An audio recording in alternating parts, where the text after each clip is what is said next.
तो guys welcome to the academy. मैं संदीप कुमार आप लोगों का स्वागत करता हूं। दोस्तों आज फिर हम लोग भारतीय राज्य व्यवस्था यानी इंडियन पॉलिटी पढ़ेंगे। पिछली क्लास में हम लोगों ने दोस्तों भारतीय राज्य व्यवस्था से संबंधित जो कुछ बेसिक जानकारी थी उसको जाना था, जहां पे हम लोगों ने राज्य व्यवस्था शब्द को समझा था। जो दोस्तों जहां पे राज्य शब्द को परिभाषित करने के लिए जो एक कन्वेंशन का आयोजन किया गया था, मोंटेविडो कन्वेंशन, उस कन्वेंशन के बारे में जाना था, जहां पे राज्य शब्द को जिन 4 तत्वों के आधार पे परिभाषित किया गया था उन 4 तत्वों को जाना था, जिसमें आपका भूभाग, जनसंख्या, सरकार और सॉवरेनिटी यानी संप्रभुता शामिल था। और इसके बाद दोस्तों हम लोगों ने कॉन्स्टिट्यूशन की जो एक परिभाषा है उसको भी जाना था।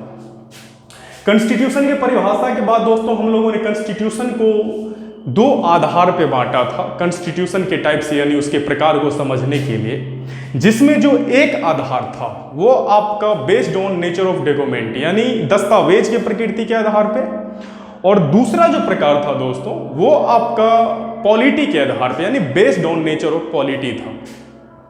और राजनीति के आधार पे भी दोस्तों कॉन्स्टिट्यूशन को हम लोगों ने 2 भागों में बांटा था। एक आपका यूनिटरी कॉन्स्टिट्यूशन यानी एकात्मक संविधान, और दूसरा दोस्तों था फेडरल कॉन्स्टिट्यूशन यानी संघीय संविधान। इसके बाद दोस्तों कॉन्स्टिट्यूशन से रिलेटेड कुछ फैक्ट्स जो पिछली क्लास में रह गए थे उसको आज हम लोग देख लेते हैं। उसके बाद दोस्तों हम लोग संविधान का निर्माण यानी मेकिंग ऑफ द कॉन्स्टिट्यूशन के बारे में भी जानेंगे। तो पहले कुछ जो फैक्ट्स रह गए थे उसको देख लेते हैं, जहां से क्वेश्चंस पूछे जाते हैं दोस्तों, कई बार पूछा गया है क्वेश्चंस। तो कुछ फैक्ट्स को देख लेते हैं। फैक्ट्स में दोस्तों जो पहला है लार्जेस्ट कॉन्स्टिट्यूशन, लार्जेस्ट कॉन्स्टिट्यूशन यानी सबसे बड़ा संविधान। तो दोस्तों कॉन्स्टिट्यूशन जो सबसे बड़ा है उसको भी हम 2 आधार पे देख सकते हैं। पहला, आर्टिकल के हिसाब से कोई संविधान दुनिया का सबसे बड़ा संविधान हो सकता है, और दूसरा जो आधार है वो वर्ड है यानी शब्दों के आधार पे भी कॉन्स्टिट्यूशन दुनिया का सबसे बड़ा कॉन्स्टिट्यूशन या सबसे छोटा संविधान होता है। तो दोस्तों पहले हम लोग आर्टिकल के आधार पे देखते हैं कि आर्टिकल के हिसाब से दुनिया का सबसे बड़ा संविधान कौन सा है। तो दोस्तों आर्टिकल के हिसाब से टोटल 395 आर्टिकल के साथ जो इंडिया का कॉन्स्टिट्यूशन है ये दुनिया का सबसे बड़ा संविधान है 395 अनुच्छेद के साथ। और दोस्तों अगर वर्ड के हिसाब से भी आप अगर देखो, वर्ड यानी शब्दों के आधार पे भी टोटल 1.5 लाख अप्रॉक्स 1.5 लाख शब्दों के साथ इंडिया का कॉन्स्टिट्यूशन दुनिया का सबसे बड़ा संविधान है। तो दोस्तों यहां पे अगर आर्टिकल के हिसाब से भी आपसे पूछा जाता है कि दुनिया का सबसे बड़ा संविधान कौन सा है, तो दोस्तों आर्टिकल के हिसाब से भी दुनिया का सबसे बड़ा संविधान भारतीय संविधान है, और वर्ड के हिसाब से भी अगर आप देखो तो दुनिया का सबसे बड़ा संविधान भारतीय संविधान यानी इंडियन कॉन्स्टिट्यूशन है। टोटल कितने वर्ड है इसमें दोस्तों? 1.5 लाख के आसपास, अप्रॉक्स 1.5 लाख के आसपास है। इसके बाद दोस्तों जो दूसरा आधार है कॉन्स्टिट्यूशन का, स्मॉलेस्ट कॉन्स्टिट्यूशन, स्मॉलेस्ट कॉन्स्टिट्यूशन यानी सबसे छोटा संविधान। तो दोस्तों दुनिया का सबसे छोटा संविधान को समझने के लिए भी हम कॉन्स्टिट्यूशन को 2 आधार पर देख सकते हैं। पहला, या तो कोई संविधान आर्टिकल के हिसाब से सबसे छोटा होगा, और दूसरा वर्ड के हिसाब से। तो दोस्तों आर्टिकल के हिसाब से टोटल 7 आर्टिकल के साथ यूएसए का जो कॉन्स्टिट्यूशन है ये दुनिया का सबसे छोटा संविधान है, यानी यूनाइटेड स्टेट ऑफ अमेरिका का जो कॉन्स्टिट्यूशन है वो दुनिया का सबसे छोटा संविधान है आर्टिकल के हिसाब से, क्योंकि इसमें दोस्तों कुल 7 आर्टिकल हैं, और ये 1789 में लागू हुआ था। दोस्तों पिछली वीडियो में भी हम लोगों ने इस चीज को देखा था। ये दुनिया का सबसे छोटा संविधान है आर्टिकल के हिसाब से।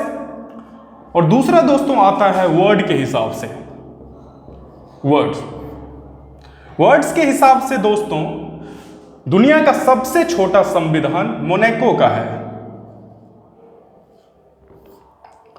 मोनाको का कॉन्स्टिट्यूशन जो है दोस्तों, ये दुनिया का सबसे छोटा संविधान है। मोनाको के कॉन्स्टिट्यूशन में दोस्तों जो सब वर्ड है ये 3814, यानी 3814 टोटल वर्ड है मोनाको के कॉन्स्टिट्यूशन में। और दोस्तों इस वजह से ही ये मोनाको का कॉन्स्टिट्यूशन दुनिया का सबसे छोटा संविधान है। यहां पे दोस्तों एक और पॉइंट जानना है कि ये मोनाको जो है ये दुनिया का सबसे छोटा, दूसरा सबसे छोटा कंट्री है। Second smallest country in the world. दुनिया का दूसरा सबसे छोटा संविधान वर्ल्ड के हिसाब से मोनाको का है, और मोनाको दुनिया का दूसरा सबसे छोटा देश है। और दोस्तों यहां पे एक पॉइंट और रह जाता है बाकी, कि दुनिया का सबसे लेटेस्ट कॉन्स्टिट्यूशन, यानी दुनिया का सबसे नवीनतम संविधान दोस्तों किस देश का है? तो दोस्तों दुनिया का जो सबसे नवीनतम संविधान है ये आपका क्यूबा का है। क्यूबा का कॉन्स्टिट्यूशन दुनिया का सबसे नवीनतम संविधान है, जो दोस्तों 2019 में लागू हुआ था। तो दोस्तों ये कुछ कॉन्स्टिट्यूशन से रिलेटेड पॉइंट है जहां से क्वेश्चंस पूछे जाते हैं, इसको आपको जानना है, इसको याद रखना है। लार्जेस्ट कॉन्स्टिट्यूशन आर्टिकल के हिसाब से इंडिया का है, 395 आर्टिकल है। इसके बाद दोस्तों वर्ल्ड के हिसाब से भी जो largest constitution of the world है वो इंडिया का है। इसमें अप्रॉक्स 1.5 लाख के आसपास वर्ड है। इसके बाद दोस्तों स्मॉलेस्ट कॉन्स्टिट्यूशन आर्टिकल के हिसाब से दुनिया का सबसे छोटा संविधान यूनाइटेड स्टेट ऑफ अमेरिका का है, जिसमें 7 आर्टिकल है, जो 1789 में लागू हुआ था, 1789 में। इसके बाद दोस्तों वर्ल्ड के हिसाब से सबसे छोटा संविधान मोनाको का है, जिसमें कुल 3814 यानी 3814 वर्ड है। इसके बाद दोस्तों, और ये मोनाको दोस्तों दुनिया का दूसरा सबसे छोटा कंट्री है। इसके बाद दोस्तों जो latest constitution of the world है वो क्यूबा का है। क्यूबा का जो कॉन्स्टिट्यूशन है दोस्तों ये 2019 में लागू हुआ है। तो ये दुनिया का सबसे नवीनतम संविधान है। तो ये फैक्ट्स आपको याद रखने हैं, यहां से कई बार क्वेश्चंस पूछे जाते हैं। इसके बाद दोस्तों हम लोग संविधान का निर्माण, मेकिंग ऑफ द कॉन्स्टिट्यूशन देखेंगे। जो संविधान के निर्माण की जो प्रक्रिया है उसमें जो कुछ उससे पहले संविधान सभा का निर्माण किया गया था, और जिस संविधान सभा के द्वारा ही संविधान का निर्माण किया गया था।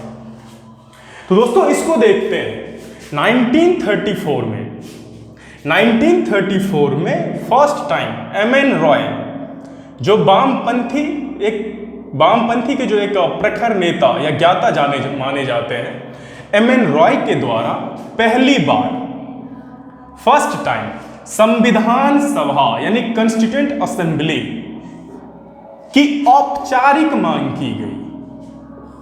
तो दोस्तों अगर यहां से क्वेश्चन पूछा जाता है कि भारतीय संविधान सभा की जो एक औपचारिक मांग है सर्वप्रथम कब किया गया था, तो दोस्तों 1934 में M.N. रॉय के द्वारा सबसे पहले भारतीय संविधान सभा की मांग की गई थी। इसके बाद दोस्तों 1935 में इंडियन नेशनल कांग्रेस INC के द्वारा पहली बार संविधान सभा की मांग की गई थी। यानी इंडियन नेशनल कांग्रेस ने भी अब 1934 में जब M.N. रॉय के द्वारा संविधान सभा की मांग की गई, उसके एक साल बाद ही इंडियन नेशनल कांग्रेस ने भी संविधान सभा की एक औपचारिक मांग कर दी। इसके बाद दोस्तों नेहरू जी, पंडित जवाहरलाल नेहरू के द्वारा भी एक संप्रभु एवं वयस्क मताधिकार, यहां दोस्तों ध्यान देने वाली बात है कि संप्रभु एवं वयस्क मताधिकार के द्वारा एक इलेक्टेड कॉन्स्टिट्यूएंट असेंबली की मांग की गई।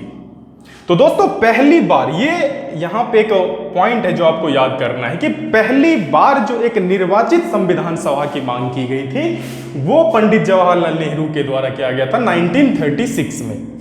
और ये जो निर्वाचन का आधार था वो क्या था? संप्रभु एवं व्यस्क मताधिकार।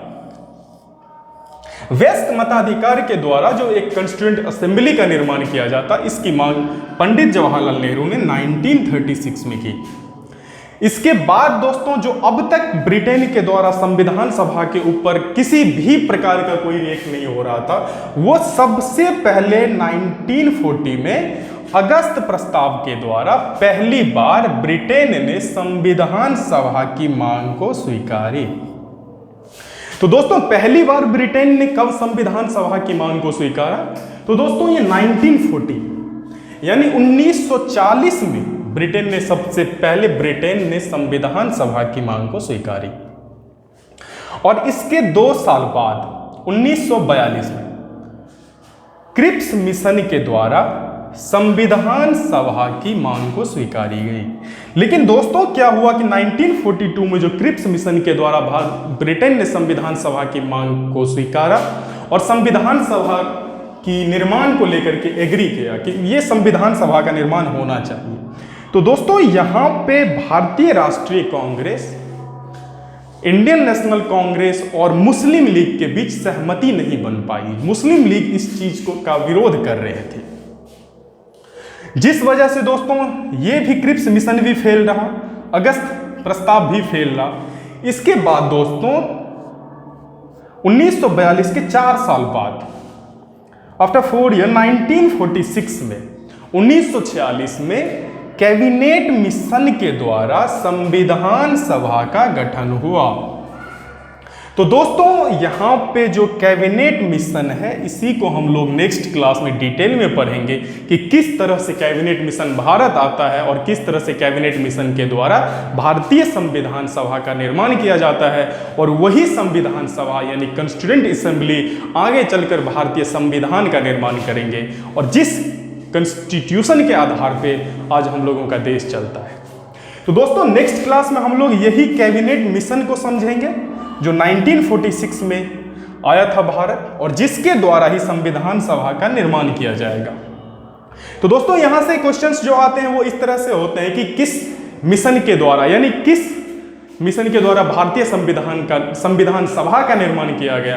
तो दोस्तों यही यहाँ पे कैबिनेट मिशन के द्वारा भारतीय संविधान सभा का गठन हुआ जो 1946 में आया था। इसको हम लोग नेक्स्ट क्लास में डिटेल में जानेंगे, कैबिनेट मिशन को जानेंगे, संविधान सभा को जानेंगे और संविधान सभा के लिए जो इलेक्शन होगा, किस आधार पर कॉन्स्टिट्यूएंट असेंबली का निर्माण किया जाएगा, उसको भी हम लोग जानेंगे। तो दोस्तों मिलते हैं नेक्स्ट क्लास में। उम्मीद करते हैं जो इस वीडियो में जो भी जानकारी दिया वो सही है आप लोगों के लिए। और नेक्स्ट क्लास में हम लोग डिटेल में इसी चीज को जानेंगे, कैबिनेट मिशन को जानेंगे। मिलते हैं नेक्स्ट क्लास में दोस्तों। Thank you.